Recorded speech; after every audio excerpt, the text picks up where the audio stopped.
If you want my update to the Pen That Palette project, then stick around.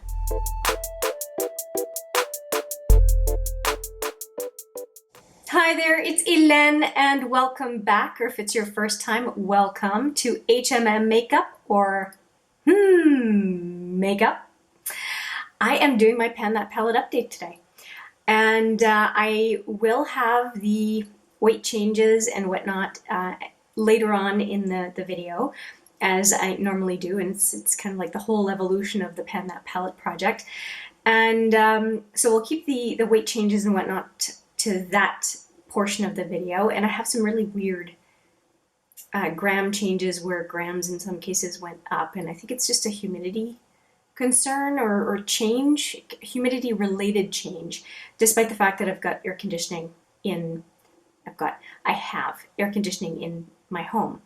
No idea why the weights went up, because the usage was there and you can visually see that there is less product in the pardon me, I can't speak today. There's less product in the pan, but somehow the weight goes up. I have no idea how that works. Zeroed out the scale, everything. I'm doing everything I usually do, but I'm getting wacky numbers. So we'll just go visually. I'll give you the weight in grams anyway, but we'll use our eyes to see the progress on these palettes. Now, Pen That Palette is usually one palette, and you'll see 3 here, and there's a good reason that you're going to see 3. And I would not change it. As a matter of fact, I think that it was a great fluke that I've ended up needing all 3 for this project, because I have some strange things going on with these palettes. Just to recap on what, from oldest to newest, what palettes are in this Pen That Palette is Smashbox Matte Exposure. That's my oldest one. And then I have, I would say second oldest is Metal Matte from KVD Vegan Beauty. And the last one is the Basic B from MAC, which was a gift from my friend Lillian. I very much appreciated that she passed it on to me, because I really love the colors, and I have very few palettes that are cool, a cool color palette. So this is really nice. So let's take a look at all 3 of them. And I'll go from least used to most used. So Basic B is the one that I have used the least, and because the reason being is it is the palette that is the newest in the 3 of them. So I'd like to use older products earlier and then save less seasoned makeup products for later. And reason being that I want to use older powder products before newer powder products, if that makes sense. So this is the Basic B. And so there's very, very little change in product for this palette, just by the very nature of the fact that it is the newest one. Like I said, I'm not using it a whole lot. I am looking forward to, when I finish a loose highlighter from Buxom, I'm looking forward to switching to this highlighter as my kind of go-to if I'm not looking for a specific effect. I'll just come into this palette, and I have used it. And I do use it as eyeshadow as well. But it's not my go-to right now for eyeshadow at all. If anything, if I'm thinking of a cool look, I'm thinking more of this side of the palette as opposed to the highlighter. It is a beautiful palette, barely used, but it's almost like I like to save the best for last, and I really think that this is the color story out of the 3 palettes that I like the most. Now, I also do like the Metal Matte from KVD Vegan Beauty. It's a really good size, actually. It's not overwhelming. It's easy to grab. The names are on the back, which is kind of neat. And it also folds completely back, which is something that I appreciate a whole lot. The Basic B does fold back, but it stays at kind of a weird angle, which I don't have with the Metal Matte. The Metal Matte lies flat, which I prefer. So the Basic B is kind of halfway there, but I definitely prefer when the palette flips completely back. I think it's better. Now it may be that I just like the angle, because it still does have that kind of triangle shape base when it's folded over, but I guess because the Basic B is so much narrower of a palette, it's more pronounced. Anyway, so let's take a look now at the metal matte. And I want to talk a little bit about how I'm using the palette. The number one shadow that's being used, and I think you can see the wear on it, is this one, which is Suede. I really do like this color. I do have it as a base before I applied the reddish color, and I do have this palette on my face today. I used this one as the base color, and I did use this brown on the lower lash line, and I used this burgundy to deepen up the outer lid. And yeah, this was then all over shadow. And then I used this one on my inner to, let's say, 2/3 of the lid, and do really quite like it. For eyeliner on the bottom, I said I used the brown. I have to say that this brown, it may be just because it's getting old, it is patchy. I struggled with trying to use that brown for deepening up the crease, and I have given up at this point. This is my official color in this palette for lower lash eyeliner, and I'm using it for a number of looks, and it's the only way that that eyeshadow will stick and give me wear all day long. If I try to use it as actual shadow for the eyelid, it gives me empty pockets of empty space where there's no shadow that stays. And I don't have that with any other palette, so I think that it's just getting old. So for these two, well, this one seems to still work, but I'm careful. So this one and this one, I think, will be relegated to eyeliner use only eventually. The brown one is already there. The burgundy may get there just because of my experience with the brown. I think it's going to happen with the burgundy as well. I do really like these as well, but what I find is that I have other sources of this kind of shadow that I prefer over this palette. So when it comes to panning this palette, I think I'm going to focus on these and probably take these out and keep them as singles when I'm trying to do quad of the month. If I resume that, these would be nice to have as options for quad of the month in my overall singles collection. That's the word I was looking for. And really my focus is on these mattes. Mattes are extremely easy to use and incorporate in makeup looks, and that's really what I think of when I think of this palette. Do I still like having it in the Pan That palette? Absolutely. They're good mattes, as long as I use them for purposes where I know that they function properly. So good, use that with a grain of salt. I don't think all of them do good coverage for the eye. The two deeper colors are mostly, well, the burgundy's still okay, but like I said, the chocolate brown, I can use it as liner, and that's pretty much it. If I try to use it for outer lid, I just get upset because I end up with, like I said, a hole of no eyeshadow. I'm repeating myself. That's enough for this palette. And this palette went up in weight. That is one of the two palettes, like I said, this one in the basic B, that has a higher number for the grams for this update. So we'll just ignore that and take a look at the visual progress instead. I think that makes more sense. And finally, if you have been following the Pan That palette episodes over the last number of years, you would be very familiar with the Smashbox Matte Exposure. It's the palette that I've said will not die. Well, let's see what happened.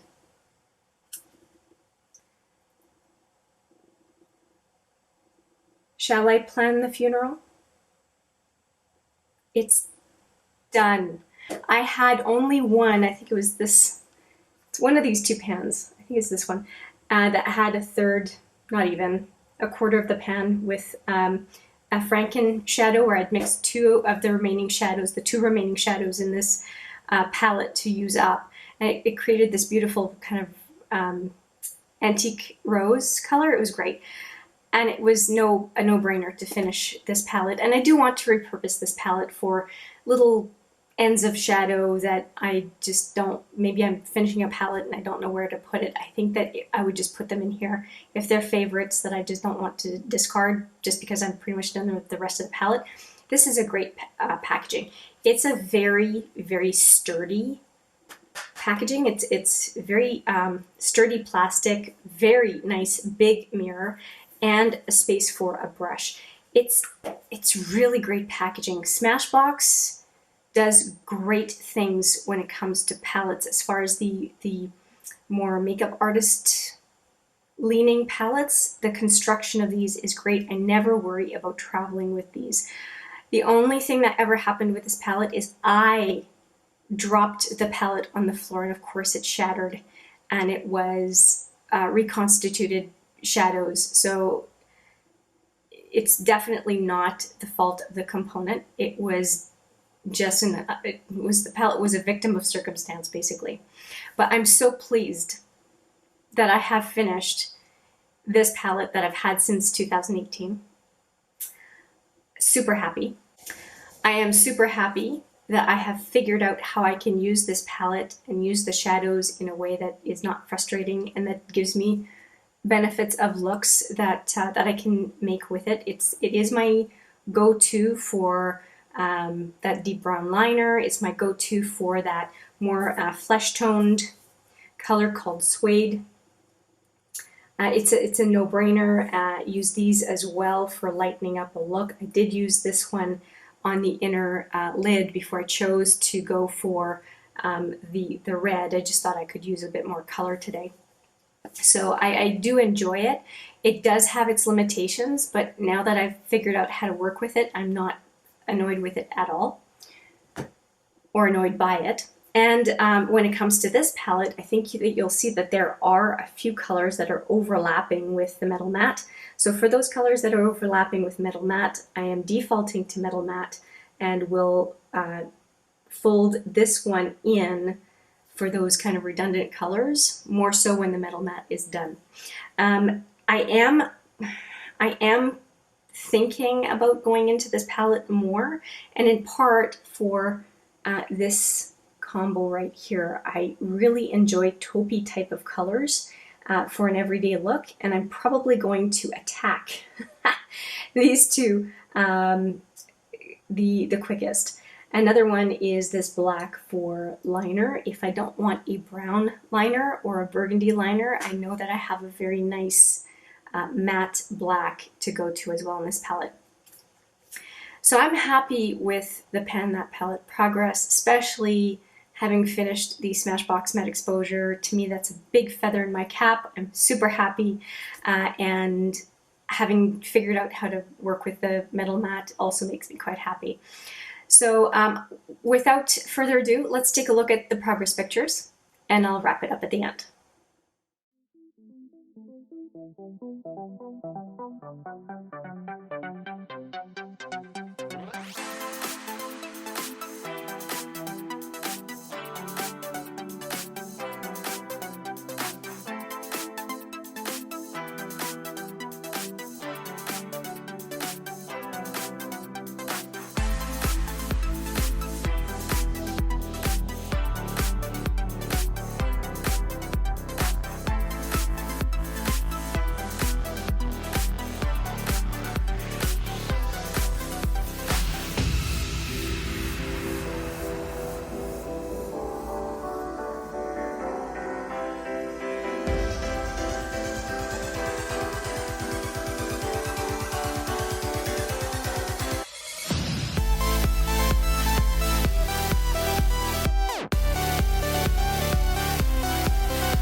That's it. Those are the progress pictures from beginning to end of this major mega Pen That Palette project. I hope you have enjoyed this update. Now, because I have finished the Smashbox Matte Exposure, I am going to be removing that particular palette's pictures in the next update. So the only two that will be in the progress pictures will be the Basic B and the Metal Matte palette. Hopefully that works for everybody, and thank you so much for watching this update. To me, it's a big deal. The Smashbox Matte Exposure is a big deal, and for those of you who followed along for 4 years, you know it's a big deal.